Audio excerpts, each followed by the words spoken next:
Hello, আজকে আমি তোমাদের সাথে একটি ওয়েবসাইট শেয়ার করব। এটা মাল্টিপল ওয়েবসাইট শেয়ার করব। এই মাল্টিপল ওয়েবসাইট থেকে আমরা আসলে এআই এর মাধ্যমে আমাদের রিসার্চ পেপারে কি কি ধরনের কথা আছে, কি আইডিয়া আছে, এগুলো সহজে আমরা বের করার জন্য, যেহেতু আমাদের টাইম সময়টা কম, সেহেতু আমরা বের করার জন্য এই ওয়েবসাইটগুলো ইউজ করতে পারি। আমাদের কাছে সহজ একটা মাধ্যম আছে চ্যাট জিপিটি। হ্যাঁ, চ্যাট জিপিটি ছাড়া আমি দেখতেছি যে এখানে চ্যাট পিডিএফ নামেও একটা ওয়েবসাইট আছে, যেখানে আমরা খুব সহজে হলো কোনো একটা পিডিএফ আপলোড দিয়ে সেখান থেকে ডাটা বের করতে পারি। যেমন আমি এখানে যদি এই এই এখানে আমি আপলোড দিলাম এবং আপলোড দেওয়ার পরে what is sample size, what is the mean standard deviation, এবং এই সবগুলা জিনিস আমি এই পিডিএফ থেকে বের করেছি। তো এইটার নাম হলো চ্যাট পিডিএফ। আমি যদি একটু দেখাই, চ্যাট পিডিএফ আমরা সার্চ দিব যে এভাবে চ্যাট পিডিএফ।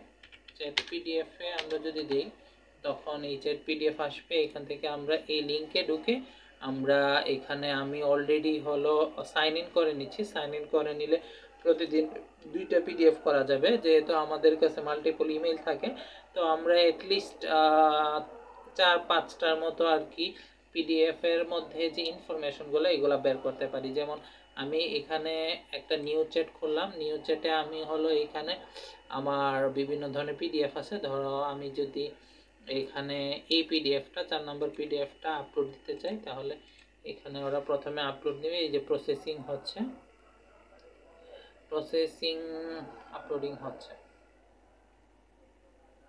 হ্যাঁ, আপলোডিং হওয়ার পরে এরকম ভাবে দেখা যাবে যে এই পিডিএফটা আসবে। এই পিডিএফটা আসার পরে আমরা এই পিডিএফ এর মধ্যে জিজ্ঞাসা করতে পারবো what is the quantitative analysis for this research। দিলে এখানে এই পিডিএফ এর মধ্যে যে যে ইনফরমেশনগুলো আছে, যে এখানে কয়টা পেপার নেওয়া হয়েছে, তারপরে এই পেপারের মধ্যে কি ছিল, এটা ছিল, এগুলো সব কিছু। আমি যদি জিজ্ঞাসা করি what is the sample size, হ্যাঁ, এই স্যাম্পল সাইজ যদি আমি জিজ্ঞাসা করি তাহলে ওরা বলে দিবে যে স্যাম্পল সাইজ ছিল 60টা আর্টিকেল।